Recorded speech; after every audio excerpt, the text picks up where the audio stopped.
শুভ সকাল। সবাই কেমন আছেন? আমরা তো বেশ ভালোই আছি। আমি সকালে এই যে নাস্তা বানাতে চলে এসেছি। আমার নাস্তায় আজকে রুটি আর ধুন্দুল ভাজি। ওইটা আমাদের এখানে তো দুধকুশি বলে, কোন এলাকায় কি বলে আমি জানি না। ওইটা ভাজবো আর এই যে রুটি ভেজে নিচ্ছি। সাথে ডিম ভেজে নিব। ফ্রিজে মিষ্টি আছে, মিষ্টিটাও বের করব, আম কেটে নিব। এই সকালের নাস্তা, এই যে সব কিছু নিয়ে নিয়েছি। আর এখন দুপুরে রান্না করতে চলে এসেছি। আমি ২ গ্যাসে একটাতে মাছ ভেজে নিব আর আরেক গ্যাসে আমি ভাতটা বসিয়ে দিয়েছি। এখানে পাবদা মাছ ছিল, সবগুলো মাছের পেটে ডিম ছিল, ডিমওয়ালা পাবদা মাছ বাজার থেকে এনে কেটে আর কি আজকে রান্না করব। তো মাছগুলো ভেজে উঠিয়ে নিয়ে আমি এখানে সব কিছু সবজি দিয়ে বেগুন, আলু, পটল আর ফুলকপি ছিল।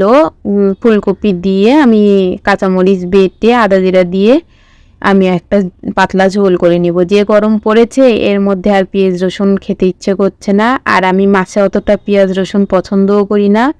একটু এইভাবে হালকা পাতলা ঝোলই আমার ভালো লাগে। তো আমি এখানে সবজিগুলো সব ভাজা ভাজা করে নিয়ে আদা বাটা, জিরে বাটা আর কাঁচামরিচ আর শুকনো মরিচ বাটা দিয়ে দিলাম আর কি। দিয়ে পরিমাণ মতো লবণ আর হলুদটা দিয়ে ভালোভাবে কষিয়ে নিয়ে আমি এখন ঝোলের জন্য জল দিয়ে দিব। তো এই ঝোলটা ফুটে গেলে আমার দুপুরের রান্না হবে, হয়ে যাবে। দুপুরের রান্নায় এই যে পাবদা মাছের ঝোল আর সকালের ওই ভাজিটা আছে আর আগের দিনের একটু শাক ছিল। তো এইগুলো দিয়েই আজকে দুপুরটা পার করব। আমি এই ঝোলটা নামিয়ে রেখে এখন একটু সিঙ্গারা করব জন্য সিঙ্গারার সব প্রস্তুতি নিয়ে নিয়েছি। এই যে পেঁয়াজ রসুন কেটে নিয়েছি, আদা জিরে বাটা, ফ্রিজে একটু খাসির কলিজা ছিল সেইটাও বের করে আমি ছোট করে কেটে নিয়েছি। তো এখন আমি কড়াইয়ে তেল দিয়ে পেঁয়াজগুলো ভাজা ভাজা করে আমি আলুটা দিয়ে দিব আর কি। আমি এখানে কয়েকটা আস্ত জিরা দিয়ে দিলাম।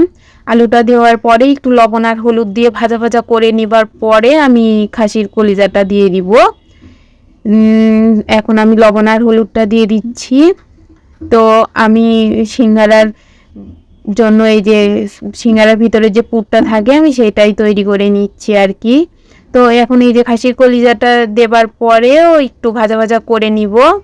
ভাজা ভাজা করে নেবার পর আমি আদা জিরা আর কাঁচা লঙ্কার যে পেস্টটা আমার করা ছিল সেটা আমি দিয়ে দিচ্ছি। দিয়ে এখন খুব ভালোভাবে কষিয়ে নিয়ে এই যে একটু জল দিয়ে ঢাকা দিয়ে দিয়েছিলাম। আর আমার কিছু বাদাম ভাজা ছিল আগের থেকে, আমি সেটাও দিয়ে দিয়েছি।